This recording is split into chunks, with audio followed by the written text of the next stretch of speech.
Hello. Today we're going to be discussing relationships and how building relationships and communication can help students learn. As you know, students are more likely to be participating and show respect when they're in a classroom that shows them respect. This starts with the teacher. If a teacher shows a student that they are cared about and important in their classroom, the student will want to reflect this onto their peers. When a student does this, a safe and positive learning environment can be created. It is important as an instructional coach to create this same type of relationship with our teachers. If a teacher feels that they are having a conversation with someone who's listening to their concerns, someone who's going to give positive, reflective feedback, they are more likely to be engaged and willing to participate. Teacher question: how can we ensure that the teacher knows that we are trying to build positive relationships? That's a great question. Honestly, I think you can accomplish this by being genuine in your interactions and having integrity and transparency with the teacher. By integrity, I mean if you set a meeting date for an observation or an interview, you should show up on time with all the resources needed. This way, the teacher will feel as though they are important and that their time is being respected. By transparency, I mean if you're going to share any part of the interview or observation process with administrators, the teacher should definitely know about this beforehand. This way, they will feel less judged and less like you're trying to micromanage their classroom. Also, and this is a big one, you have to listen to the teachers. Teachers always have something on their mind. And if you are trying to work on something that is not one of their concerns, you're going to get resistance.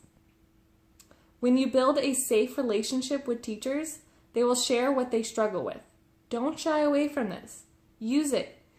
Take what they want to work on and implement it in a plan to help the teacher.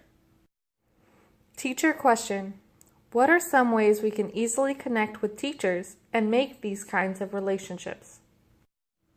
Okay, for this video, we are going to discuss 2 ways that you can connect with the teachers.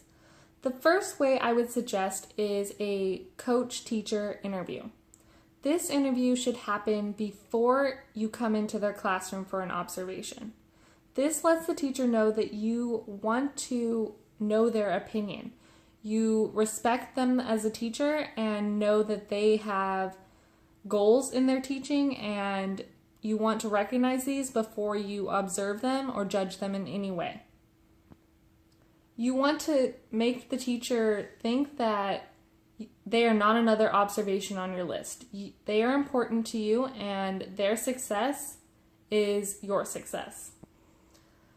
The questions in this interview will vary based on the content, area, and grade level, but you should be asking questions about personal struggles, what they think they do well, favorite lesson types, teaching styles, whatever comes up in conversation that the teacher wants to talk about. This interview should be followed up by an observation where you can provide feedback, telling the teacher what they did well. That positive feedback is key. And also constructive criticism, specifically what they said they struggled with. How can you assist them in being better?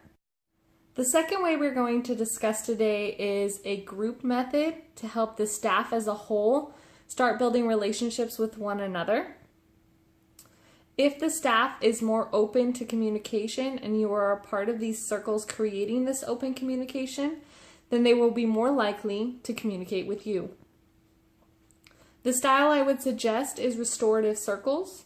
These circles should be conducted at least once a month and should include both questions about teaching, personal life experiences, and fun games like name recognitions or even timed races, just to get the staff talking and communicating, trust building.